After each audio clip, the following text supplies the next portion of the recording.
Jangan kedekut.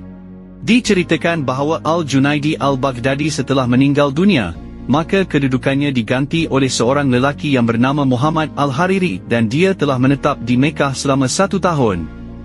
Dia belum pernah berbuka, belum pernah tidur, belum pernah menyandarkan punggungnya pada dinding dan belum pernah memanjangkan kakinya untuk berehat. Ketika umurnya mencapai 60 tahun, dia duduk dekat makam Al-Qutbiyah.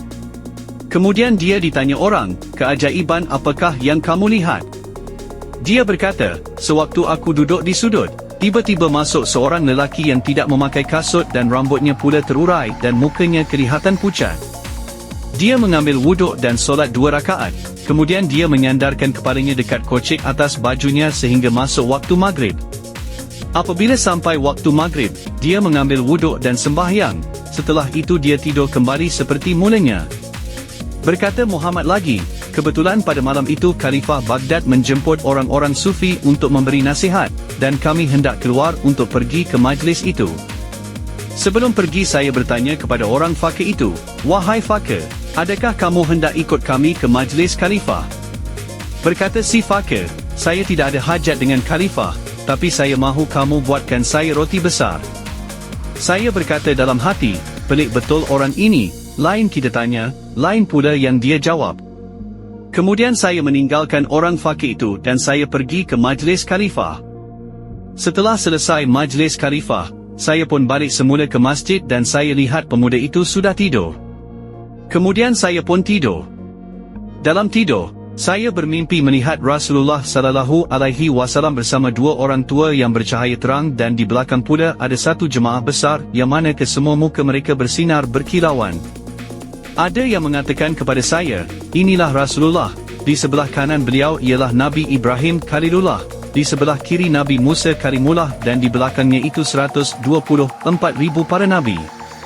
Kemudian saya menghadap kepada Rasulullah dan hendak mencium tangan baginda sallallahu alaihi wasallam, tetapi baginda memalingkan muka dari saya. Lalu saya bertanya, 'Ya Rasulullah, apakah kesalahan yang telah saya lakukan sehingga Rasulullah sallallahu alaihi wasallam memalingkan muka dari saya?' Rasulullah sallallahu alaihi wasallam dengan wajah yang merah bagaikan intan merah kerana ketinggian peribadinya berkata, 'Sungguh ada seorang fakir dari golongan kita minta roti, tetapi kamu tinggalkan dia kelaparan pada malam ini.' Saya terbangun dari tidur, dengan rasa takut dan gemetar saya mencari pemuda itu. Pemuda itu bersiap untuk keluar meninggalkan tempatnya lalu saya berkata, 'Wahai pemuda, demi Allah yang telah menciptakan engkau, bersabarlah sebentar, nanti aku ambilkan roti untukmu.' Berkata pemuda itu dengan tersenyum, 'Wahai Tuan Syekh, saya tidak memerlukan sesuap roti dari engkau.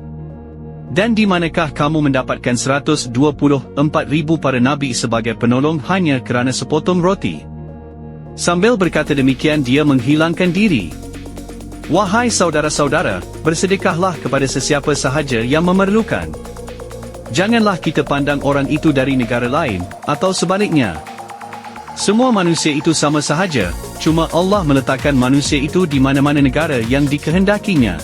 Sesungguhnya orang yang menyedekahkan wang ringgit dan harta bendanya kerana untuk mendapat keredaan Allah, mereka tidak akan rugi sedikit pun. Sebaliknya akan bertambah banyak lagi kurniaan Allah kepadanya, insya Allah.